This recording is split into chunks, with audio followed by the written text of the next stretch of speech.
안녕하십니까. 부동산 신문 읽어주는 공인중개사의 땅사고 TV 임동성입니다. 외지인 투기에 강주 아파트값이 올랐다라는 소식입니다.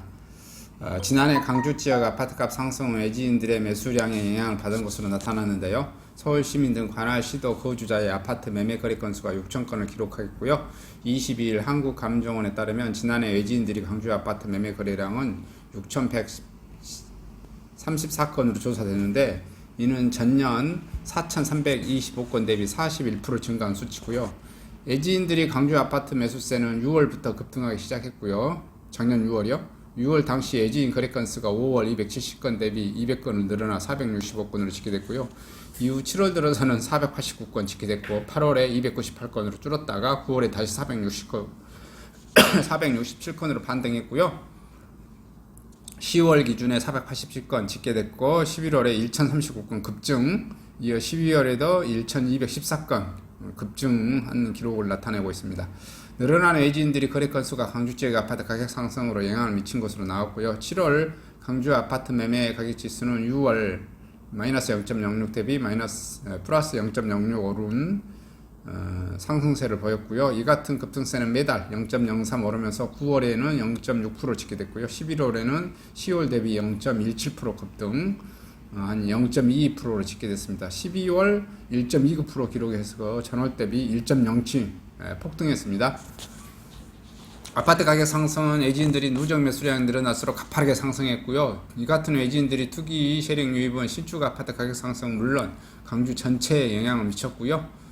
역대 최적 기준금리와 시중 자금이 늘면서 규제 지역을 피해 외지인 투자 자금이 들어선 것으로 보였습니다. 다만 지역 부동산 시장은 12월 조정 대상 지적 이후 아파트 가격 상승을 폭이 좀 꺾이고 있다. 강주시는 앞서 외지인 거래가 많은 남구 봉선동과 강주 수안지구 중개업소를 집중 단속에 81건을 위반 사항을 적발했고요. 이를 토대로 이번 사항을 적발한 업체의 과태료 2건과 영업정지 36건, 시정계도 43건 조치를 내렸다, 이렇게 소식을 밝히고 있습니다. 그리고 세제 강화에 따른 강주 다주택자 집을 내놓을까 버틸까 이런 소식이 있네요. 정부 조정 대상 지역으로 묶인 강주 다주택자들이 집을 내놓을까 아니면 버틸까, 정부가 다주택자들의 종합부동산세와 양도소득세 세제 강화 입장을 재확인하면서 다주택자들이 향후 행보에 관심이 모아지고 있는데요. 다주택자들이 처분 여부가 치솟은 강주 집값의 안정화 최대 변수로 떠오를 것이다. 정부는 18일 세종청사에서 부동산 시장 관련 합동불표를 갖고 6월에 다주택자의 투기 차단을 위한 부동산 세제 개편 내용을 발표했는데요. 종부세율 인상과 다주택자 2년 미만 단기보유자에 대한 양도세 강화 등 기존에 마련한 세법 개정을 그대로 이행하겠다는 의지를 표력했고요. 지난달 조정 대상 지역에서 지정된 강주 다주택자들이 6월부터 종부세와 양도세 부담이 크게 높아질 전망인데요. 통계청의 2019년 주택 소유 통계에 따르면 강주 지역 주택 소유 중 2건 이상의 물건을 소유한 사람은 총 6만 1천여 명으로 나타났고요. 이중 2주택자가 4만 8천 명이고요. 11.8%네. 3주택자가 7,993명, 1.9%, 4주택자가 2,086명, 0.5%, 5건 이상 소유한 주택자도 2,363명, 0.6% 집계됐네요. 1주택자는 35만 3,051명으로 전체의 85.2%를 차지했습니다.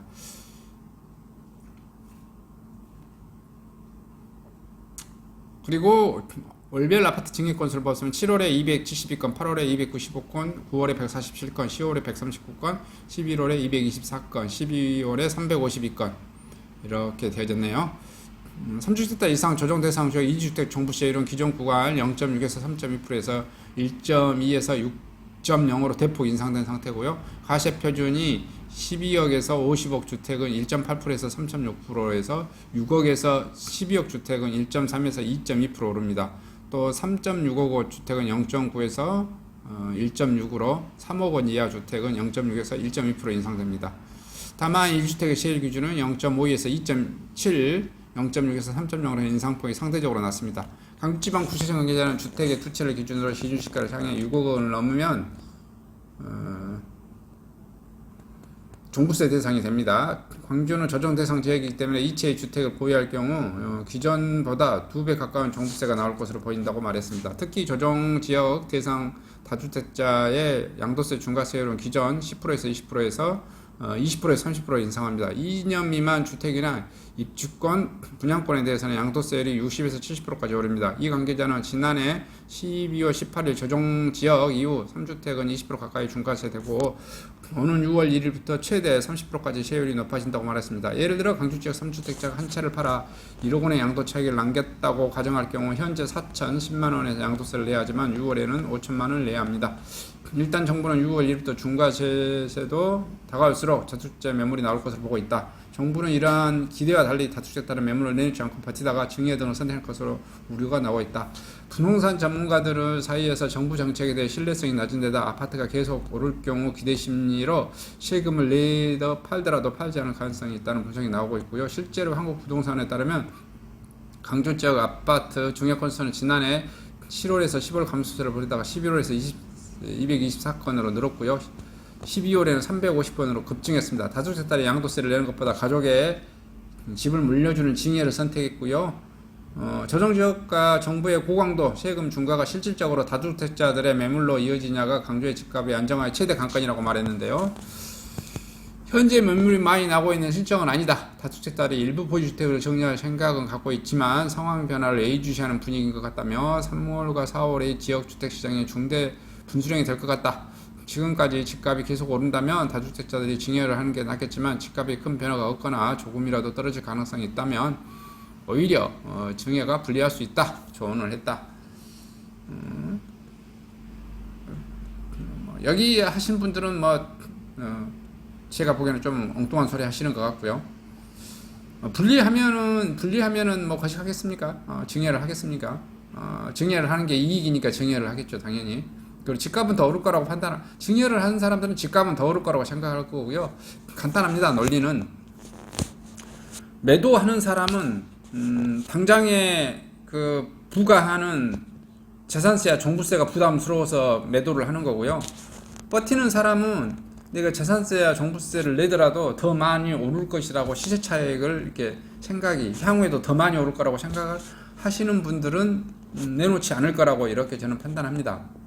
저는 개인적으로 코로나 전국 때문에 통화량이 너무 많이 폭발적으로 늘어나기 때문에 가격은 계속해서 더 오를 것 같아요. 저 같으면은 종부세나 재산세를 부담하고 내놓지 않겠다 이렇게 생각을 합니다만은 여러분들은 어떻게 생각을 하실런지 다주택자분께서 여러 정황을 판단을 하시고 결정을 하시길 바랍니다.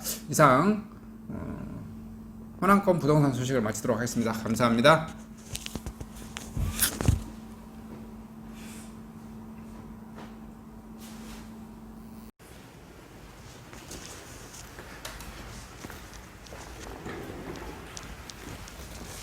안녕하십니까?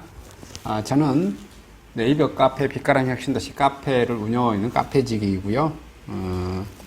카페 활동하고 있는 카페 부동산입니다. 나주 혁신도시에서 기반으로 하고 있습니다. 상가 토지 아파트를 전문적으로 하고 있고요. 또 삼성화재도 같이 활동하고 있습니다. 상가 통해서 임대차 매매하신 다음에 화재보험 같이 가입하시면 중개수수료 절반 정도 할인해 드립니다. 그리고 삼성화재의 그 의료실비, 운전자 보험, 자동차보험, 화재보험, 적금, 치아보험, 연금보험, 상해보험, 통합보험, 자녀보험, 간병보험, 당뇨보험 이런 것도 모두 한꺼번에 취급하고 있습니다.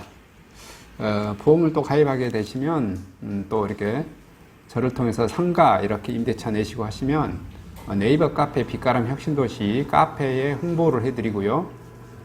유튜브에도 이렇게 홍보를 해드립니다.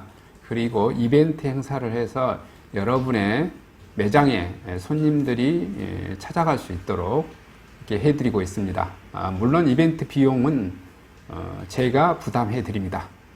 저를 통해서 많은 사업 같이 윈윈할 수 있도록 도움을 주셨으면 감사하겠습니다.